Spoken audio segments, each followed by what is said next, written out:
Di tengah panas terik dan debu kota yang menyesakkan, muncul pemandangan unik di jalanan Tiongkok. Truk-truk melaju perlahan sambil menyemprotkan kabut halus ke udara. Sekilas terlihat seperti sedang menyiram jalan, tapi kenyataannya, mereka sedang mencuci udara. Kendaraan ini disebut truk sprinkler ramah lingkungan. Sebagian dilengkapi meriam kabut bertekanan tinggi yang mampu menembakkan semprotan hingga hampir 100 meter ke udara.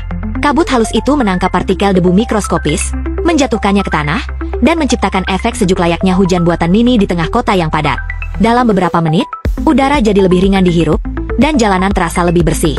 Di kota seperti Shenzhen, Sebelasan, hingga Changji, truk-truk ini menjadi bagian dari program resmi pemerintah bernama Blue Sky Protection Campaign.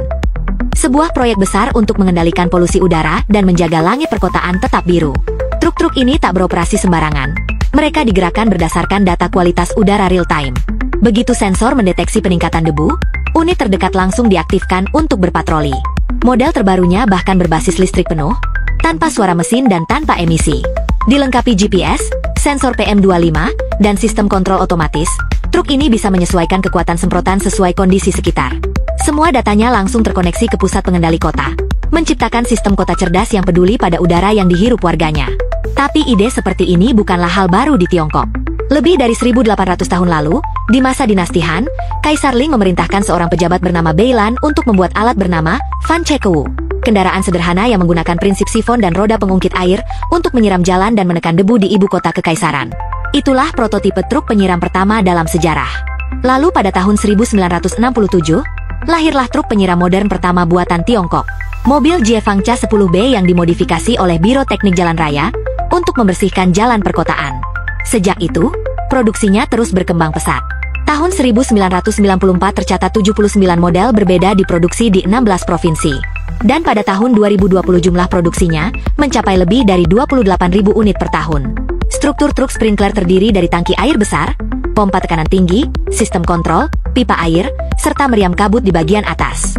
Bagian bawahnya menyemprotkan air untuk membersihkan jalan dan menurunkan suhu permukaan. Sementara bagian atas menembakkan kabut untuk mengikat debu di udara. Beberapa model bahkan memiliki fungsi ganda, menyemprot depan, belakang, atau keduanya sekaligus. Di musim panas, suhu permukaan jalan bisa menembus 50 derajat Celcius. Dan air semprotan dari truk ini membantu menurunkannya beberapa derajat sekaligus mencegah debu beterbangan. Jadi selain menjaga udara, mereka juga menstabilkan suhu kota dan menciptakan rasa nyaman di tengah lalu lintas padat. Bagi warga, pemandangan truk yang menembakkan kabut seringkali tampak seperti hujan tipis di siang bolong. Namun di balik keindahan itu, setiap semprotan membawa misi besar, menjaga kota tetap bernapas, mengubah debu dan polusi jadi titik-titik air, lalu membiarkan langit biru kembali muncul setelahnya. Mereka bukan sekadar truk penyiram jalan. Mereka adalah penjaga langit biru, mesin-mesin kecil yang berkeliling setiap hari demi udara yang lebih bersih. Dari gagasan kuno dinasti Han hingga teknologi pintar masa kini, truk ini membuktikan bahwa kemajuan modern pun bisa lahir dari ide sederhana. Keinginan manusia untuk hidup di bawah langit yang jernih.